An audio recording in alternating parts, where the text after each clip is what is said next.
Hola, el pastor Charlie Martínez de Vital Church. Ojalá que un día nos puedas acompañar aquí en McAllen, Texas, en vivo y a todo color, pero aún ahora creo que Dios tiene una palabra para ti, así que vamos con este mensaje. Estamos en semana número 2 de nuestra serie de la vida de Pablo, pero lo estamos viendo como una carrera porque se desarrolló en etapas muy interesantes. Pero hoy, antes de entrar al mensaje, quiero avisarles que a la salida, cuando terminemos la reunión y usted salga, hay una mesa de un ministerio a las cárceles que se llama Kairos. Nos estamos uniendo con Kairos. Ellos tienen un evento empezando el próximo jueves, de jueves a sábado. Van a estar 3 días dentro de la cárcel de Willacy County, que está acá en Raymondville. Y por 3 días les permite el Estado entrar y discipular, a enseñar, orar, estar ahí con los presos presentándoles el evangelio a lo largo de 3 días consecutivos. Y la manera en que nosotros podemos apoyar, bueno, hay 3 maneras. Una, podemos inscribirnos para formar parte de la cadena de oración en incrementos de 30 minutos. Lo que ellos quieren es que durante los 3 días, ese periodo de 72 horas, alguien siempre esté orando por este proyecto. La protección de Dios, el favor, que el Espíritu Santo descienda sobre estos presos, transforme estas vidas, impacte estos corazones. Número 2, la segunda manera es comprando un boleto o más de comida, $10 cada boleto de comida, y esto va a alimentar a un preso.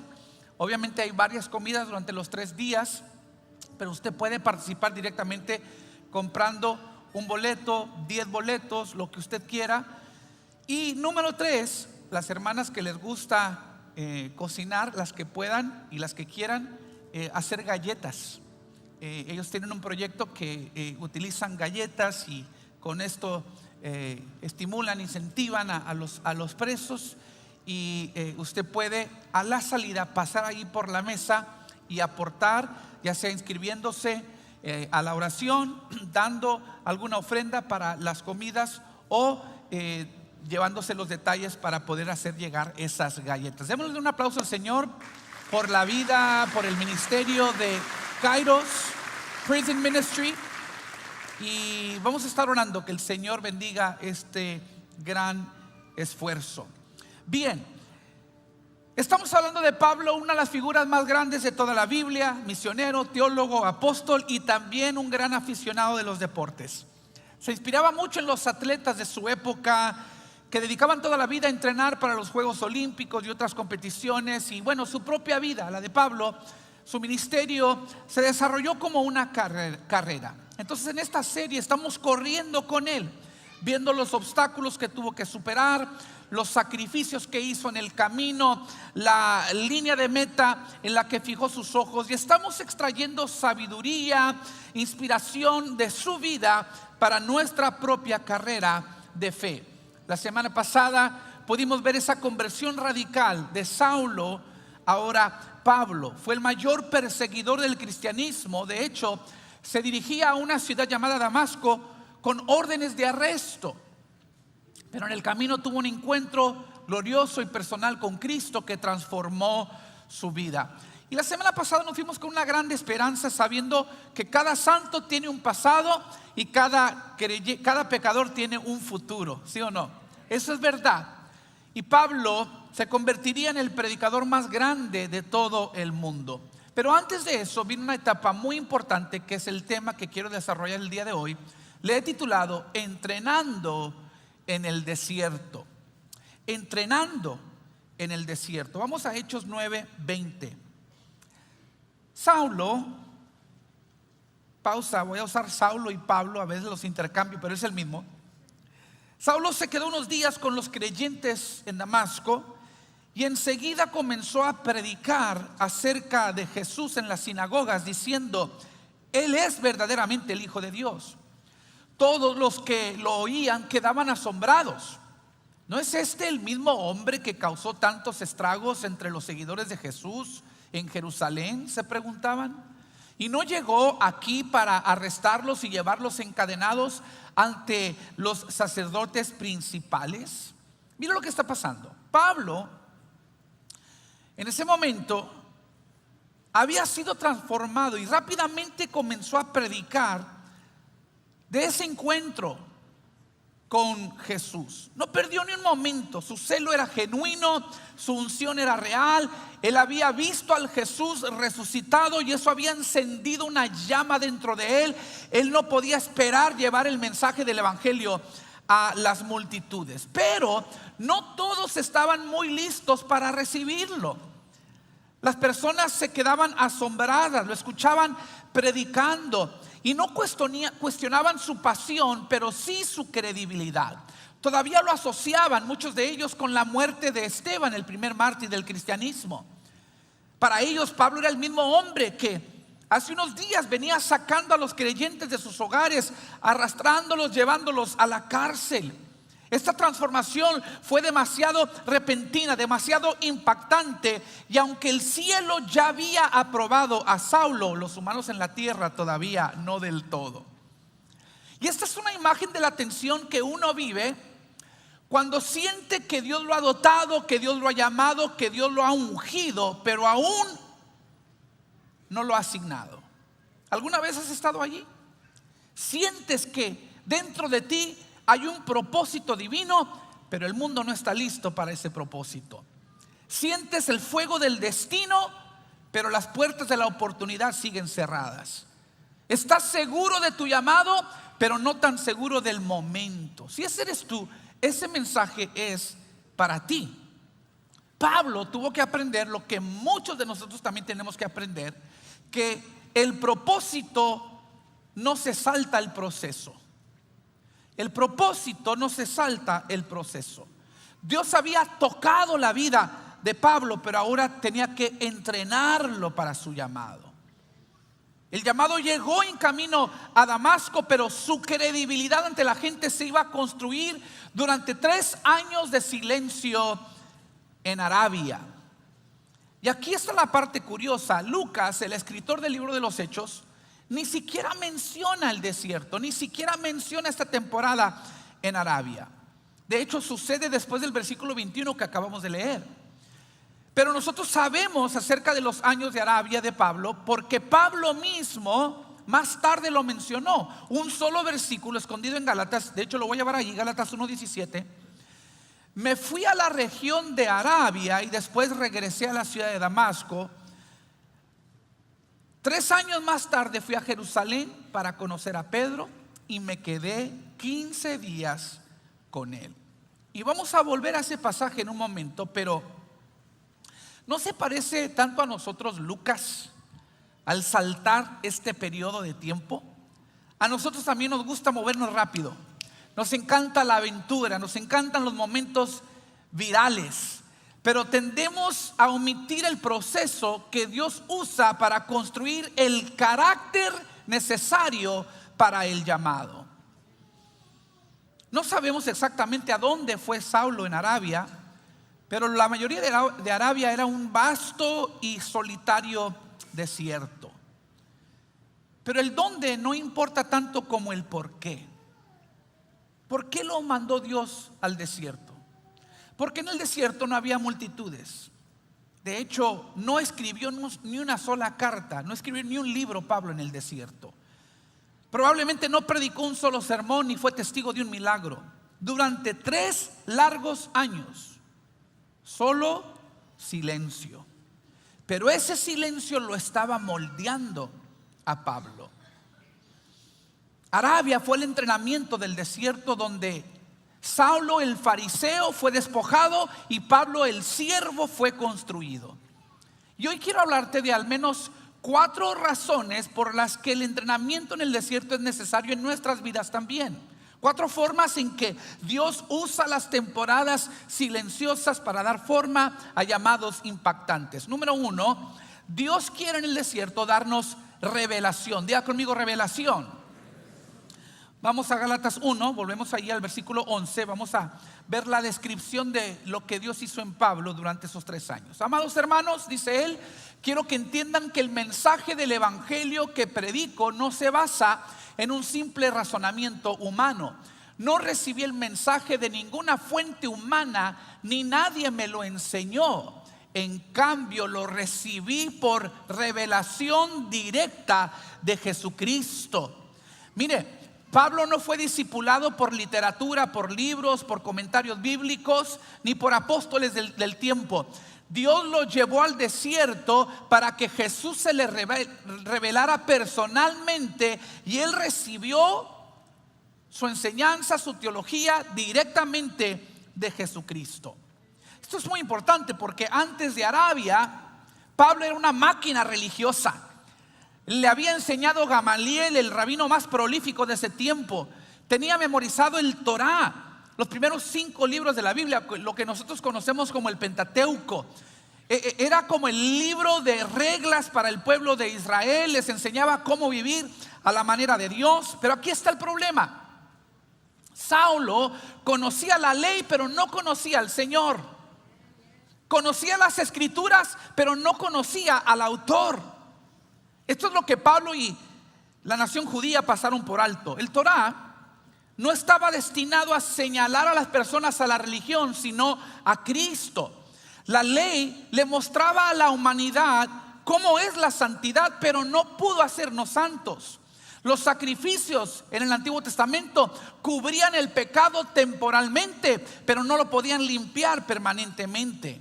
La ley exigía la perfección, pero ningún ser humano podía alcanzar ese estándar.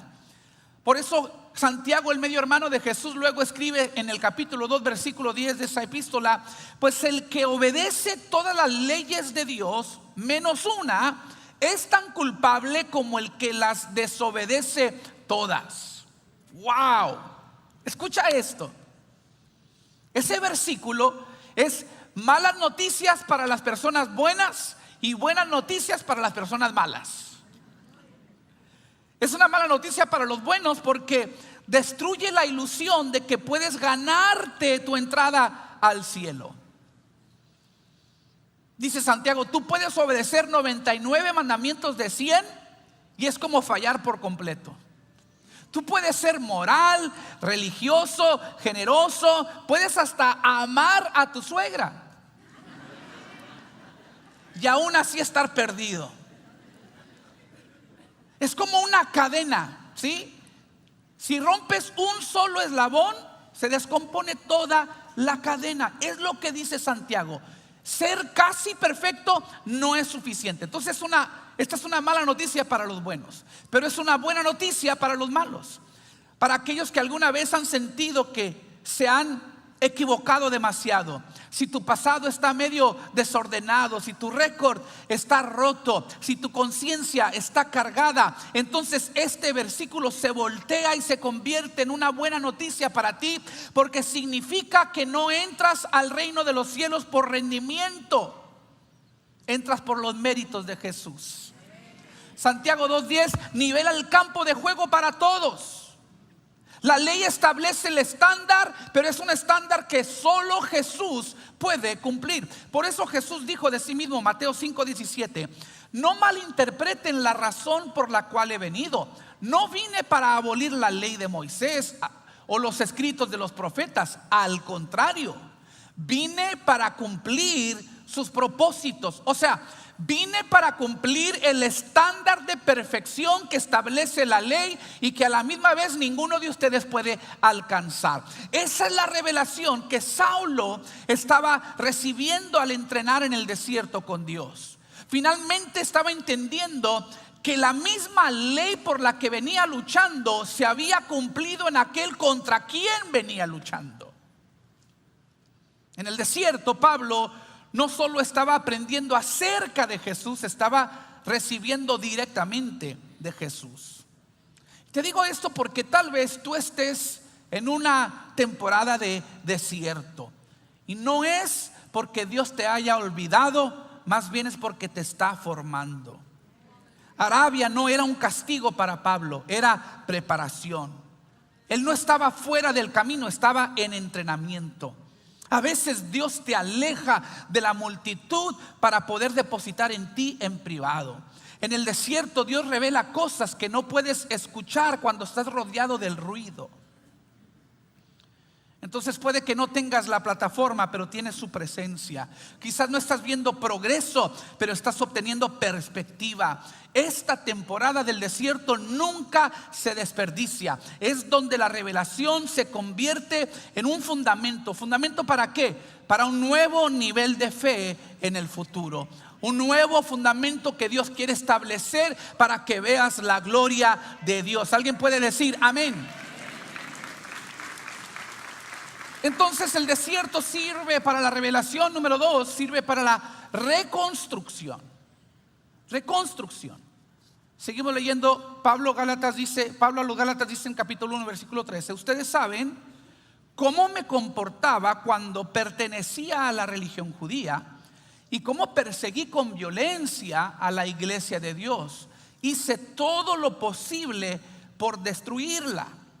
Y luego dice el 14: yo superaba ampliamente a mis compatriotas judíos en mi celo por las tradiciones de mis antepasados. Mire esto. Saulo no solo era conocedor de las escrituras, sino que también tenía estatus. Había escalado los rangos de los fariseos. Él dice: yo iba muy por delante de mis compañeros o mis compatriotas judíos. Otra versión lo dice de esta manera: estaba avanzando en el judaísmo más allá de muchos de mi edad. O sea, se venía comparando.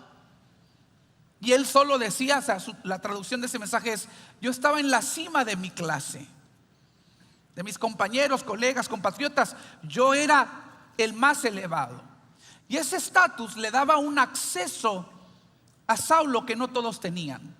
Un acceso con la clase dominante religiosa. Solo alguien con autoridad reconocida y el favor del sumo sacerdote podía obtener órdenes oficiales como las que tenía Pablo para cazar a los creyentes en diversas ciudades. Es decir, cuando Saulo llegaba a tu ciudad, te ponías nervioso. ¿Qué ICE ni qué nada? Saulo era el ICE de su época. ¿Sí? La gente no salía, se encerraban, se llamaban: no salgas. ¿Por qué? Porque Saulo llevaba todo el peso del establecimiento religioso detrás de él. Y él había usado ese estatus para perseguir a la iglesia. Pero ahora Dios estaba colapsando ese estatus. ¿Para qué? Para prepararlo para ser siervo. Del estatus al servicio. Porque cuando tu fe se basa solo en la reputación en lugar de la revelación, puedes impresionar a la gente, pero no los vas a transformar, no los vas a impactar. Si tu fundamento es la reputación y no la revelación, no vas a impactar. Yo recuerdo cuando Dios nos dio la visión para el centro juvenil que está al otro lado de la calle, donde la mayoría de ustedes se estacionan. Al principio solo compramos ese terreno porque nos daba ese espacio que necesitábamos para el estacionamiento. Pero luego de un par de años de no hacer nada con el viejo almacén que estaba asentado sobre ese terreno, decidimos construir el centro juvenil. Cuando estábamos listos para iniciar el proyecto, nuestro plan era mantener los cimientos y la estructura, o sea, derribar las paredes y todo lo que iba adentro, pero utilizar la estructura. Estábamos pensando en términos de ahorrarnos financieramente y dijimos: bueno, vamos a trabajar con el fundamento y la estructura y construir sobre ello. Pero cuando entraron los ingenieros y los arquitectos y vieron y estudiaron, vinieron y dijeron: no, tienes que derribarlo todo, tienen que empezar de nuevo, porque lo que está establecido allí no empata con el nuevo propósito que le quieren dar. Wow, ese es un sermón para alguien. El fundamento que tienen allí no da para la visión que tienen. Nos dijeron: tienen que quitar lo que está roto, lo inestable, lo obsoleto, para poder construir algo más grande, mejor y más fuerte. Y te digo algo: Eso es exactamente lo que Dios estaba haciendo con Saulo.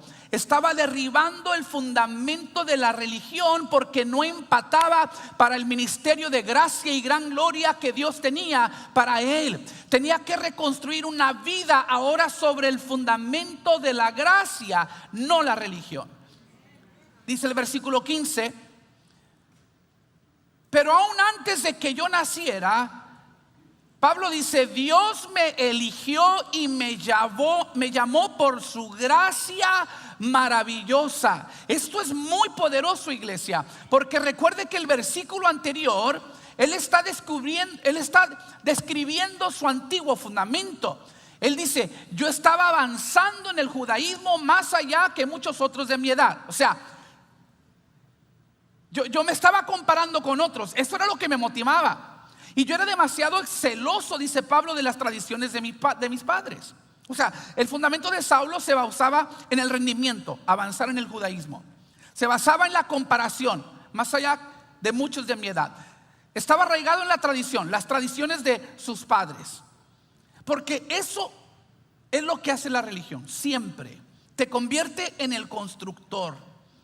Te hace a ti el que se esmera, el que es responsable de mantenerlo todo unido. Pero una sola frase cambia todo el guión para Pablo. Él dice, incluso antes de que yo naciera, Dios me eligió por su maravillosa gracia.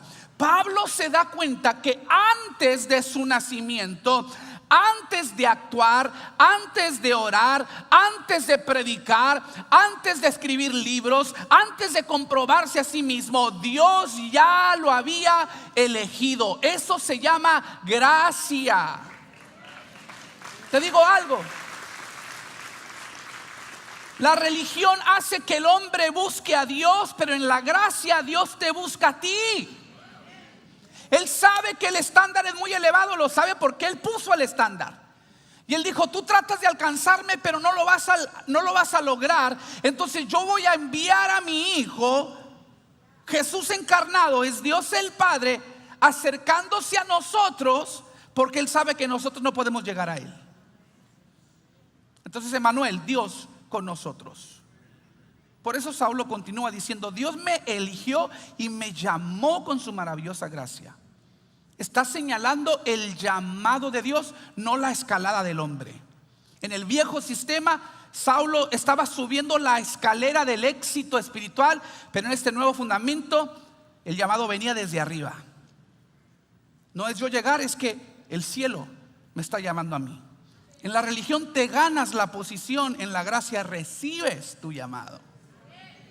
¿Cuántos dan gloria a Dios por la gracia? Tal vez es lo que Dios está haciendo en ese momento en alguna de sus vidas. Ustedes que están en el desierto, que se ha desmoronado la vida como la conocías, porque tú pensabas que tu fundamento era ese trabajo. Tú pensabas que la relación esa era tu estabilidad. Tú pensabas que esas finanzas eran lo que te sostenía, pero Dios vio que el fundamento sobre el cual estabas construyendo no podía sostener lo que Él quería hacer en ti. No es demolición, es reconstrucción. No te está arruinando, te está reconstruyendo. Él está quitando lo que está roto, lo que está inestable, lo obsoleto, para reconstruir algo más grande, mejor y más fuerte. Esta vez el fundamento no será tu rendimiento, sino su maravillosa gracia. Alguien diga gloria a Dios. Y número 3, Dios te lleva al desierto, como lo hizo con Pablo, para establecer un saludable ritmo. Usted tiene que entender lo importante que es caminar al ritmo de la gracia. Mire Gálatas 15. Luego le agradó, dice Pablo, le agradó a Dios revelarme a su Hijo para que yo proclamara a los gentiles la buena noticia acerca de Jesús. Y mire esto, cuando esto sucedió, no me apresuré, no no me apresuré a consultar con ningún ser humano.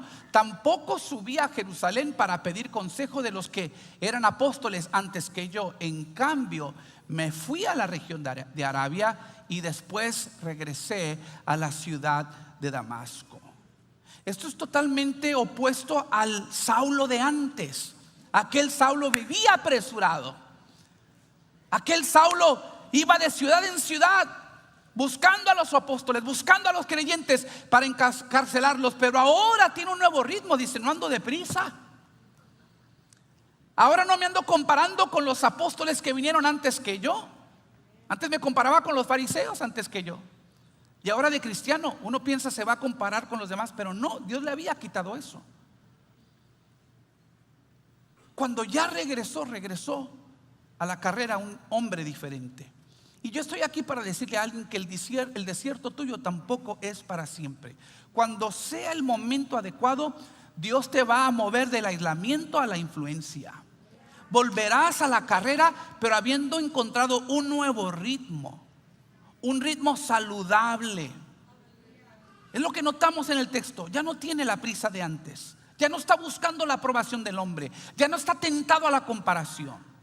Antes de que Jesús lo conociera, Saulo vivía al ritmo de la religión, corriendo rápido, intenso, decidido, pero fuera de sincronía con la gracia.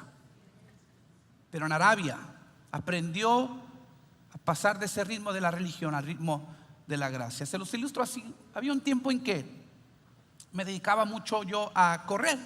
Era mi ejercicio. Salía a la calle a correr 4 o 5 veces a la semana. Todavía corro, no tanto, no 4 o 5 veces a la semana, pero todavía meto mi ejercicio. Y si usted está pensando no se nota, nadie le preguntó. Pero en ese entonces, estoy hablando hace 4 o 5 años, yo todavía salía a correr 4 o 5 veces. Y en la calle, y ahí mismo en la vecindad. Y hasta que un día se lesionaron mis rodillas. Y estuve fuera del juego por 8 meses más o menos. Y no pude volver a correr hasta después de un periodo de mucha fisioterapia. Y uno de los mayores problemas que el médico describió conmigo era mi ritmo. Dijo: tu problema es tu ritmo. Le dije: ¿cómo? ¿Cómo así? Dice: literalmente te estás esforzando demasiado. Dije yo: pero ese es el punto del ejercicio, esforzarse. Dijo: sí, pero tus zancadas son demasiado largas. Y lo que está pasando es que estás pisando con el talón. Cuando pisas con el talón, eso manda un shock directo hacia tus rodillas.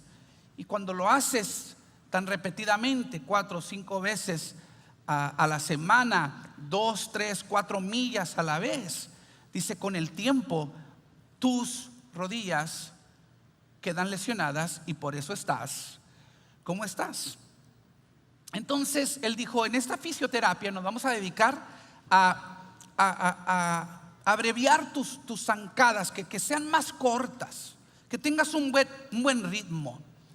Y él hizo todo lo posible por cambiarme la postura, la medida de mis zancadas, de que no golpeara con los talones, de que yo estuviera corriendo correctamente. Me cambió el calzado, hicimos muchos ajustes, pero ustedes saben que los viejos hábitos son difíciles de descomponer.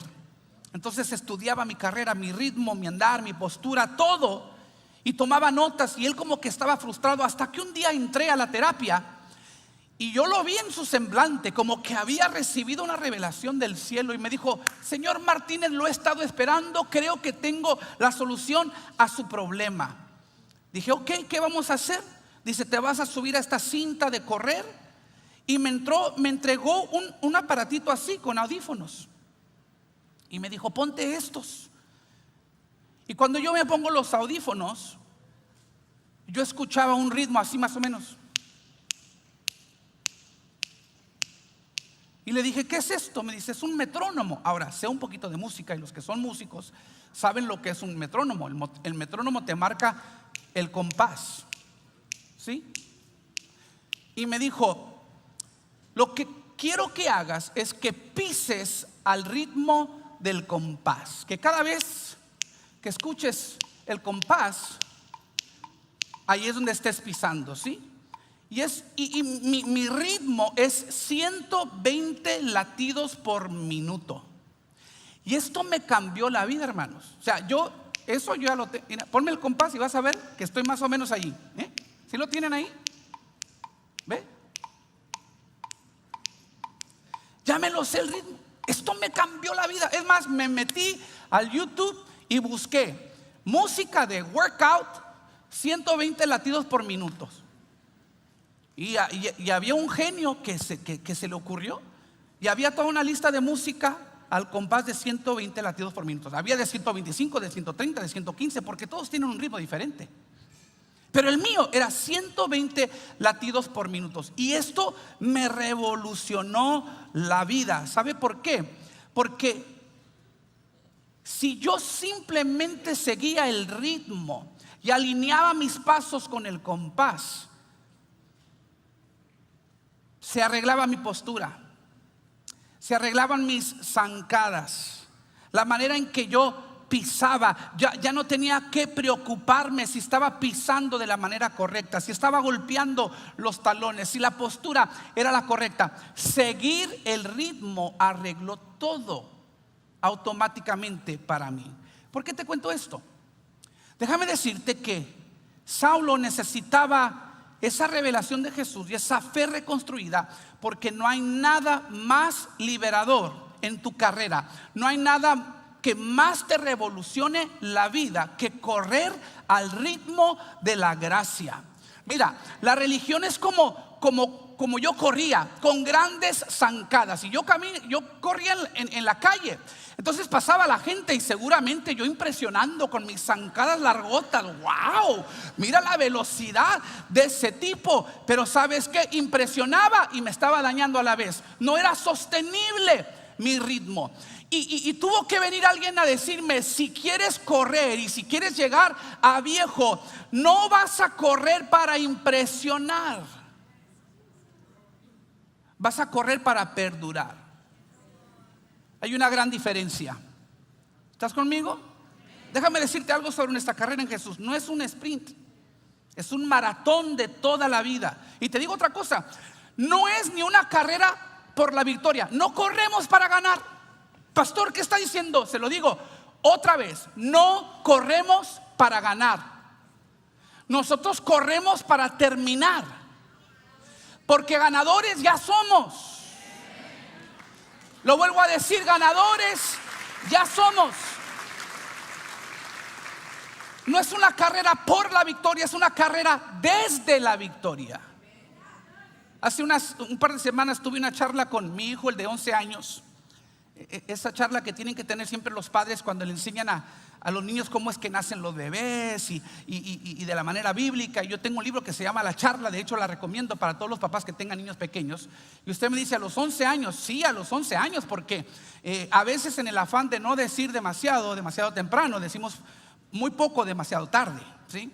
Y él ya está en la secundaria, está entrando a la secundaria, y dije: pues hay que tener esta charla con él. No me vaya a pasar como aquel niño de 13 años. Su papá finalmente lo sentó y le dijo: mira, mi hijo, tengo que hablarte de este tema de hombre a hombre, cómo es que nacen los bebés y cómo es que tú mismo fuiste engendrado, y tengo que tener esta plática contigo. Y su hijo le dijo: ok, papá, ¿qué quieres saber? Dije: eso no me va a pasar a mí, ¿no? No, eso no me va a pasar a mí.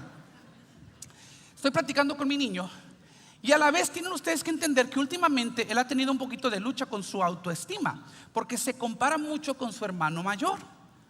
Su hermano le gana con 4 años. Entonces él siempre lucha con eso: mi hermano es más veloz que yo, mi hermano es más fuerte que yo, me gana en los deportes, hasta en los videojuegos me gana. Y yo tratando de animarle, en ese momento se me ocurrió, dije: aquí es un buen momento para, ya que estamos en el tema, para hacerle saber de que él nació un ganador. Entonces yo le empiezo a explicar, y no voy a ser muy gráfico, pero le dije: mira, te das cuenta que antes de que tú nacieras había una carrera y millones se enlistaron para la carrera. Solamente uno podía ganar y Dios lo diseñó que el que ganara ese iba a nacer. Y mientras yo le explicaba a él, le dije: ¿y qué crees? Tú ganaste. Tú ganaste, tú naciste un ganador, tú naciste un campeón. Iglesia, te quiero decir lo mismo, pero multiplicado por 2. Escucha lo que te voy a decir. En tu nacimiento natural naciste ganador, y en tu nacimiento espiritual renaciste un ganador. Porque en esta carrera de la fe, mira, la mayoría de las carreras el ganador se declara en la línea de meta, pero en esta carrera se declara el ganador desde el principio. Porque cuando Jesús estuvo colgado sobre la cruz del Calvario y dijo: consumado es, cuando derrotó el pecado y a la muerte y al infierno una vez por todas, allí selló, allí compró nuestra victoria. Nuestra victoria está en su victoria. Por eso dice que nosotros somos más que vencedores. Él fue vencedor, nosotros somos más que vencedores. Cuando corres esta carrera de fe, no estás tratando de ganarte la aprobación de Dios, estás corriendo desde su aprobación. No estás corriendo para ser salvo, estás corriendo desde la salvación. No estás queriendo alcanzar una identidad, estás corriendo porque tu identidad de ganador ya ha sido establecida. En esta carrera el objetivo no es llegar primero, el objetivo es llegar fiel y perseverante. Por eso Pablo diría más tarde a Timoteo, 2 Timoteo 4:7: he peleado la buena batalla, he terminado la carrera. Él no dijo gané, dijo terminé la carrera y he permanecido fiel. Antes Saulo corría para comprobarse a sí mismo, pero en Arabia aprendió a correr desde un lugar de paz. No para probar nada, sino de un lugar de paz. Aprendió que Dios lo amaba antes de predicar un sermón, antes de escribir una carta. Antes Dios ya lo había escogido. Y antes de Pablo, ¿qué crees? Jesús mismo experimentó la aprobación del Padre.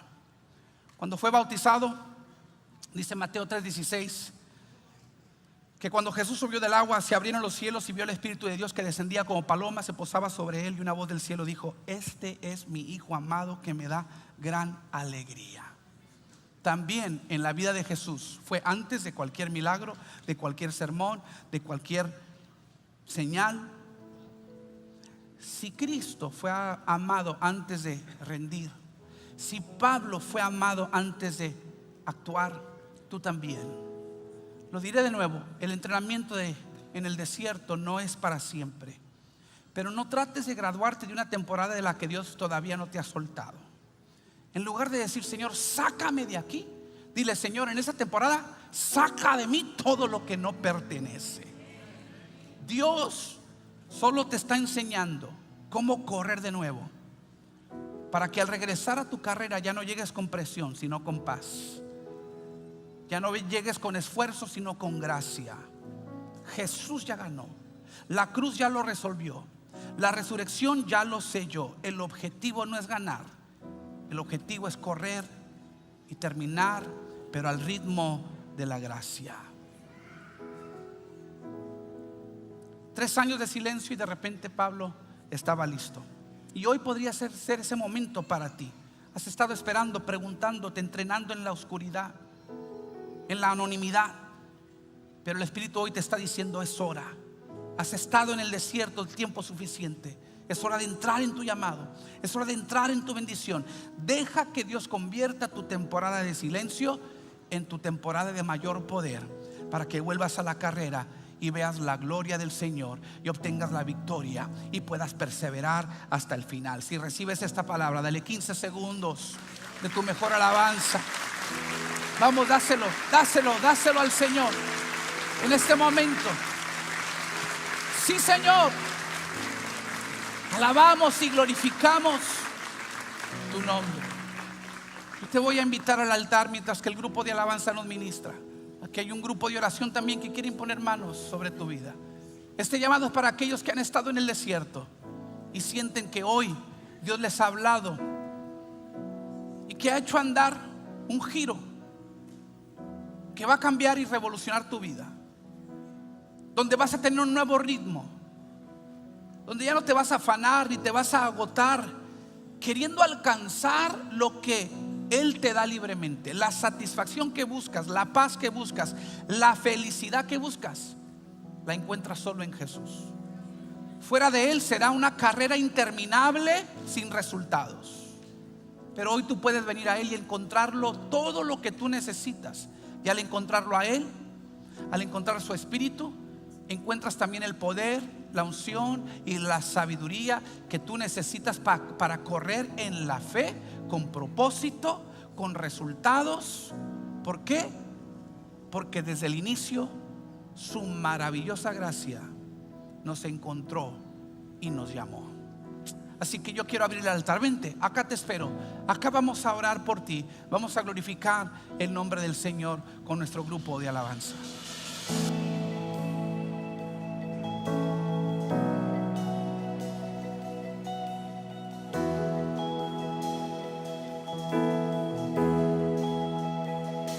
Solo por amor dejó el cielo, se entregó por completo, un rey humilde, no lo tenía que hacer, pero lo hizo,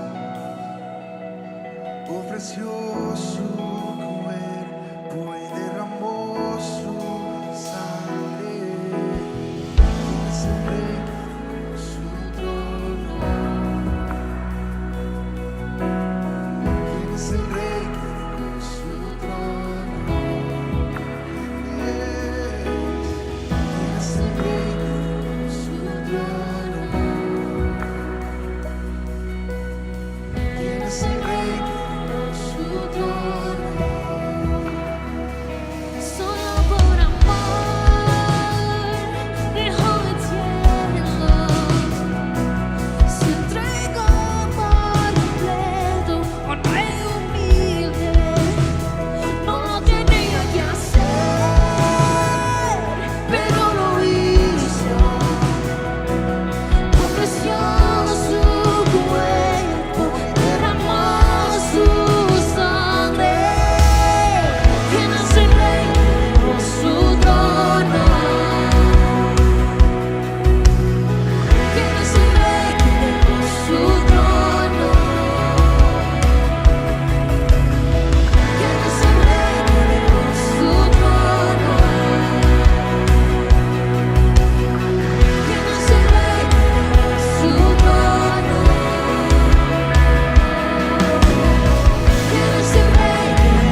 Su nombre es Cristo, el que dejó su trono.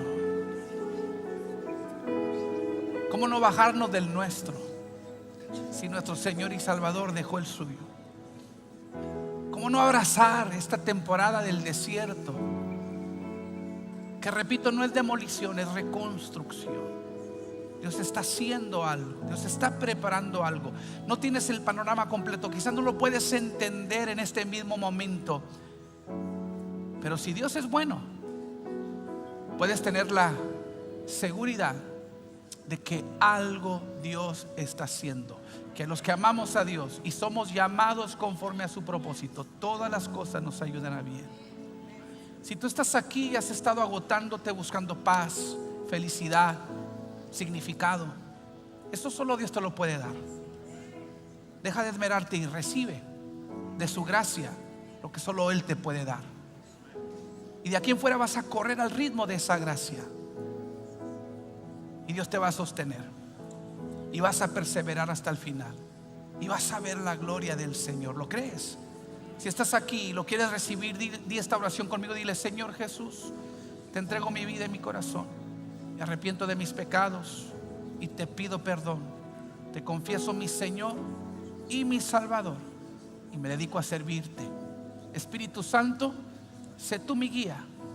Trae la unción y el poder que yo necesito para cumplir con mi misión y para vivir a la altura de mi nueva identidad como hijo de Dios.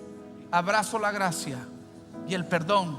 Recibo la salvación por medio de Jesucristo, en cuyo nombre oro. Amén y amén. Hola, nuevamente el pastor Charlie, deseando que el mensaje haya sido de bendición para tu vida. Si así lo fue, déjanos un comentario, un testimonio. Si quieres asociarte con nosotros a través de la generosidad, aquí hay una manera en que lo puedes hacer. Dios te bendiga y hasta la próxima.